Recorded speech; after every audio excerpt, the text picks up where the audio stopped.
confidence in the Commissioner of the Met? Well, I'm working with the Commissioner, absolutely, on some of the measures and the reforms that they've been tasked with in terms of their own standards of performance. I'm going to say that you don't have confidence in the Commissioner of the Met. No, I work with the Commissioner, Nick. I hear you work with a lot of people. I work with a lot of people. I don't have confidence with everyone I work with. She does a lot of great work, and she oversees the largest police force in the country.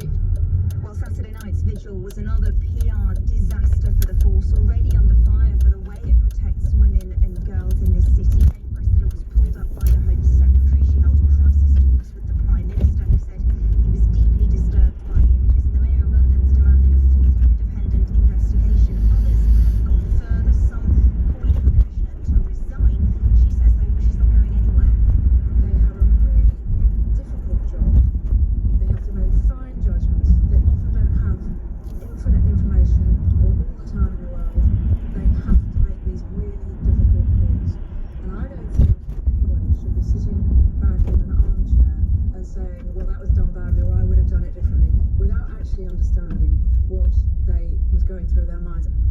Then last night, these streets outside New Scotland Yard here down by the Thames and Houses of Parliament were again packed with people. What started out as a vigil, firmly becoming a protest. I think they didn't need to set in that many policemen. It just was completely unnecessary. Maybe female police officers would have been a better idea. I think it was terrible that the police basically arrested all the ladies and violently arrested them. It shouldn't have happened. I feel for the police as well, because I think they are trying to control the situation, a very emotive situation. Obviously, they're here amongst the pandemic, and when you see all those people crash together so tight, we're all trying to get out of lockdown, and I think there are ways of kind of showing respect which are a bit more distant. It kind of looks like the police did their best. There was no dialogue, and they just barged in and arrested people's women so violently. And I feel for them, really, and I understand how much pressure the police is under. Rachel Venables reporting the police perspective in a moment with Emmy Cayman. Let's get the political perspective. So Ed Davey is leader of the Liberal Democrats. You say that the Commissioner should go. What would that achieve? Sir Ed, good morning.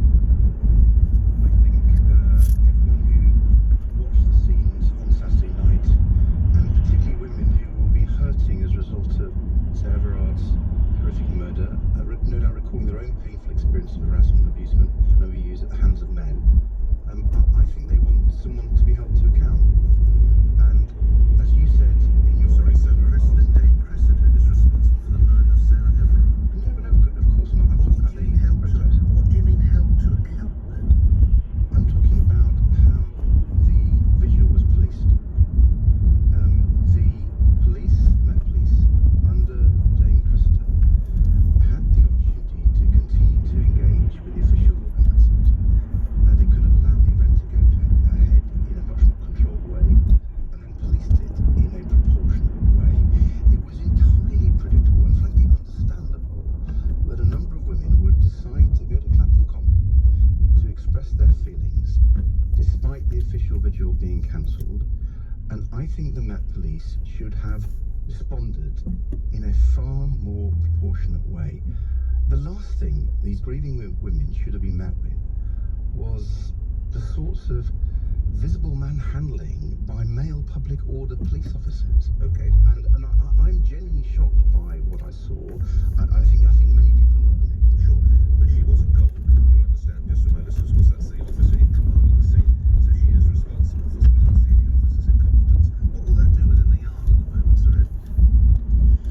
Well, I think we need to restore public confidence. I think we need to restore women's confidence. But I'll say this, Nick, I don't just think it's about the Met Commissioner. It's the reason I've written to both the Home Secretary and the Mayor of London, Priti Patel and Steve Khan, because as the politicians overseeing the Met, I wonder what they did before these vigils. Presumably, they would have had some contact with New Scotland Yard and the Met Commissioner, give them some reassurance that they would support whatever actions they took, and maybe given their advice on the way this should proceed, given the unusual circumstances of COVID and some of the lack of clarity on the COVID regulations, which is why the High Court couldn't make a decision and pass it back to the Met. Lastly, So I think that the politicians need to be held to account. Well, indeed, on that brief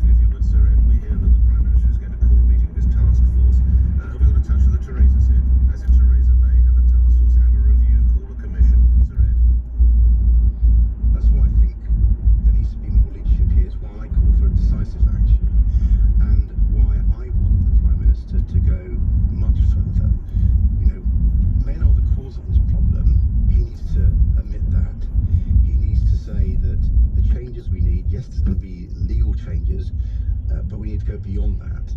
If we're going to respond properly to women's concerns, what women are saying to men, we have to take it far more seriously, and I hope the Prime Minister will start doing that. Sir Ed Davey, leader of the Liberal Democrats, thank you. The police inspector now from Andy Hayman, who served as Assistant Commissioner at the Met and has been Chief Constable at Norfolk Constabulary. Can Dame Cressida stay in post in your view, Andy? Good morning. I think you've already alluded to that, Nick, and good morning to you. Morning. You know, there is not the time to start calling for heads. This is about trying to respond in a much more caring and listening fashion. I mean, when Cressida was interviewed last night, I mean, she described how difficult the job is to balance between what was going to be a peaceful vigil for all the deep feeling that exists amongst the community, set against some very unclear restrictions on the COVID. But what I think we've now got is behaviour that is totally unacceptable. And what is very, very awkward, which was touched on by the politician there, is we have got an erosion of public confidence and political confidence. And the irony of all of this, and what makes it so awkward, is the whole purpose of that event was to make a stand against violence against women. And yet the pictures and the images on the TV show, I would say, some pretty strong force from the police officers against women. And that is very difficult, very awkward. And unless the Met start to concede some ground and read what the public view is, and it's the public who give the consent to police, they're never ever going to come out of this scenario. Let me ask you this. Can I put it to you, Andy Hayman, the police are not the sole authors of their problems or destruction here. There has been so much pressure from politicians and others to move from a police force to a police service to be, in a way, almost like an adjunct of the social services department. Actual coppers have lost their way, have lost their direction in a sense. Yeah, there is a feeling of that, Nick. I mean, I would describe it at times as an identity crisis, not knowing quite exactly what hat to put on. Do you want me to put a social worker hat on? Do you want me to put a law enforcement hat on? And I don't think that was necessarily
that the Duchess of Cambridge attended that vigil, just very quietly, just turned up, made a bunch, I think, of daffodils. Can you imagine if that had been her sister? If that had been Meghan?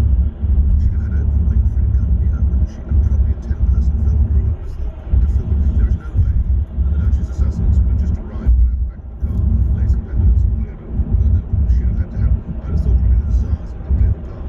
Right, it's in Bridget, you're on the radio. Good morning, Mike. What do you say?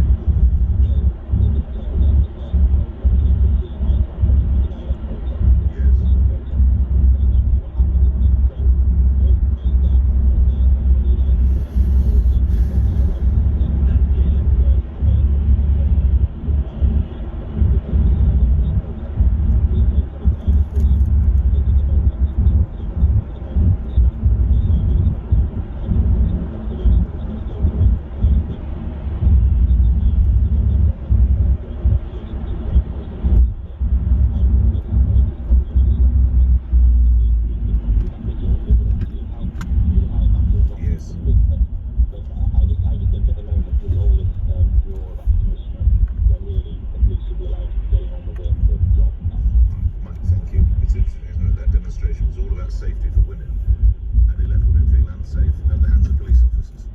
Now that was a unique achievement, wasn't it, by the Met?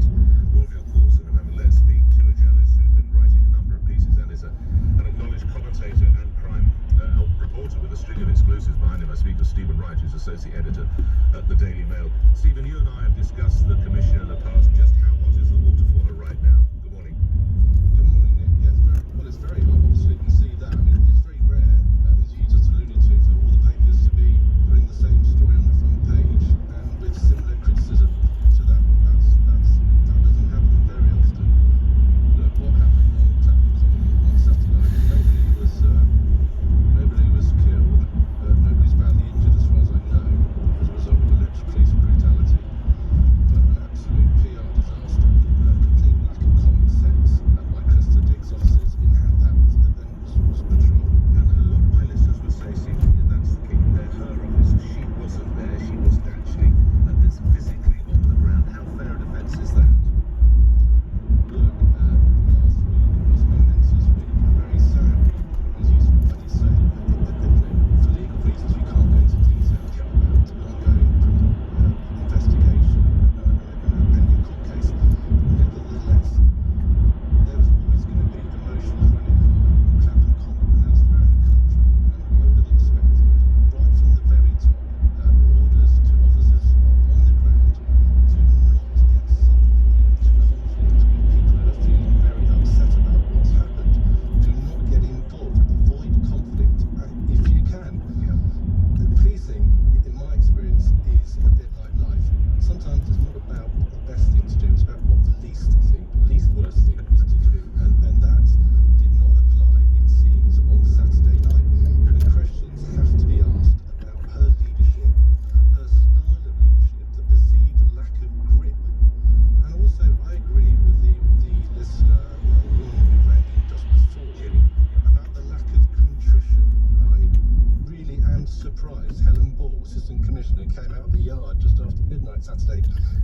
The easiest thing to do, in my view, would be put your hands up. We got it wrong, and we're sorry. The Commissioner could have done that last night as well. We've got it wrong. We're sorry.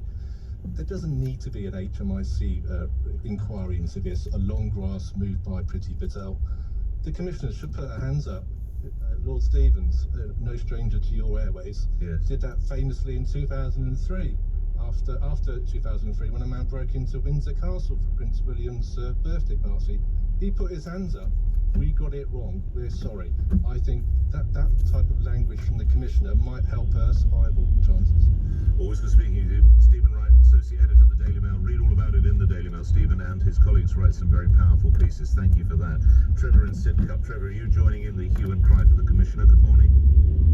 Well, Nick, I think it's wrong with asking for Cressida Dick to resign. I mean, they're turning on the police force. Not one of them's praised the police for the efficiency.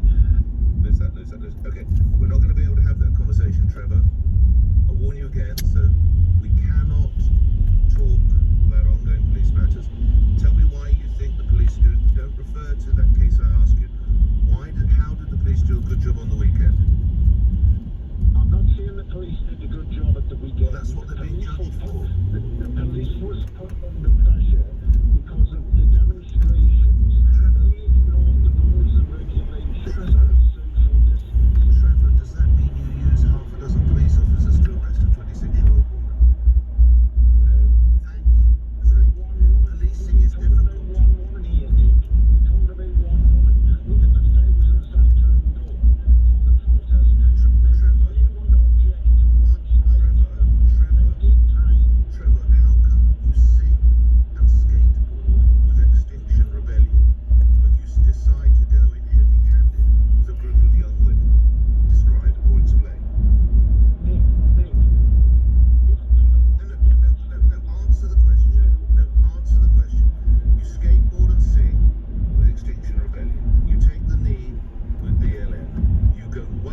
should. That's what called living in a democracy is all about. They can protest. You can talk about social distancing. I hear you there.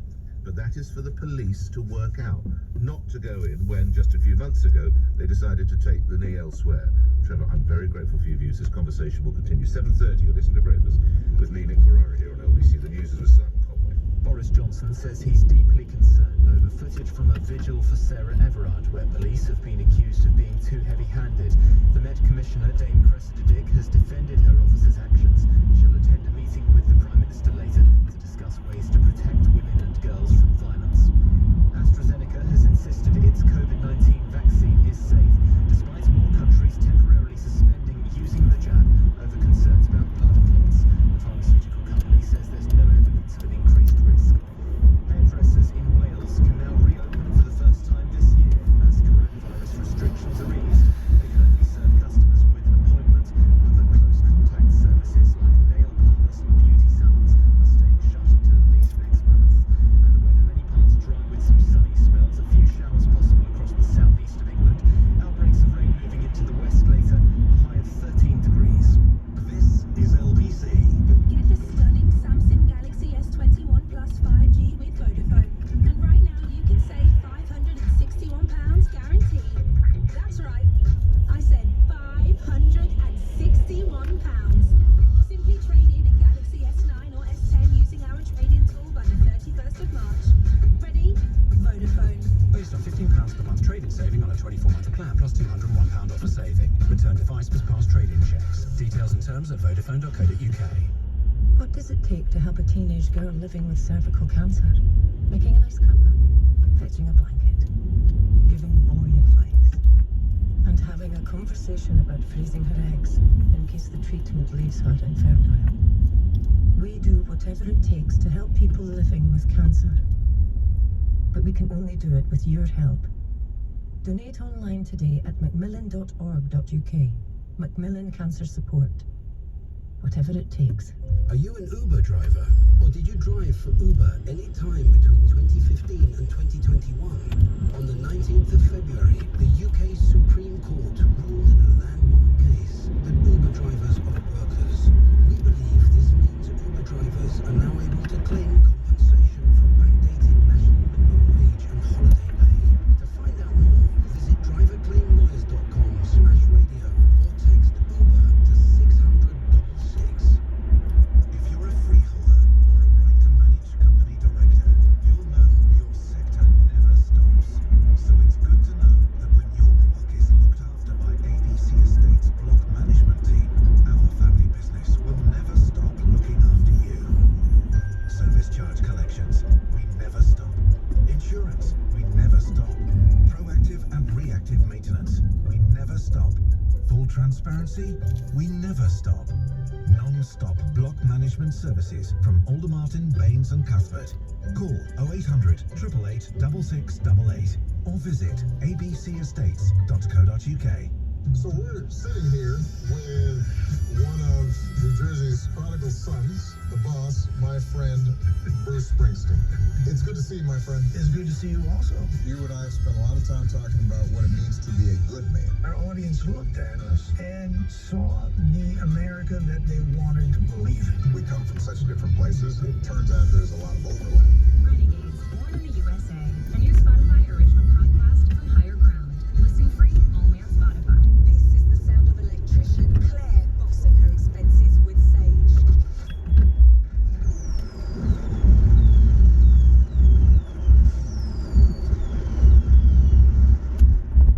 Snap your receipts on the go. Bossing. Try for free at sage.com. Terms and conditions apply. When a stroke strikes, the damage spreads like a fire in the brain. You have to think and act fast. Face. Has it fallen on one side? Arms. Can they be raised? Speech. Is it slurred? Time. It's time to call 999 if you see any single one of these signs. The faster you act, the better their chances. When a stroke strikes, act fast. Call 999. Nick Ferrari at breakfast on LBC. Call 0345 6060 973. 7:35 is the time. Back to our conversation about Dame Cressida Dick at the moment, clinging to her job. We have the policing minister coming up later in the show as well. But into the